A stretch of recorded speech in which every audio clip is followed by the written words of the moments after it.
হ্যাঁ দাদা বলো কি লাগবে? হ্যাঁ দাদা, নিউ কালেকশন কি এসছে? সামনে তো ঈদ, অনেক কিছু এনেছি, দেখো না কি লাগবে। সেই রকম কিছু না, ওই জিন্সের প্যান্ট লাগতো একটা। হ্যাঁ তো বলো কোনটা লাগবে। ওই যে ব্ল্যাক প্যান্টটা দেখাও। এটা? হ্যাঁ হ্যাঁ হ্যাঁ।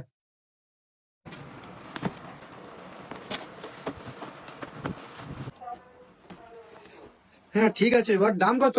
দেখো দাদা, আমার কাছে সোজা কথা, অন্য দোকানদারদের মতো খেঁচাবো না, একদম 1000 টাকা। অনেক দাম হয়ে যাচ্ছে দাদা, 600 টাকা হবে না?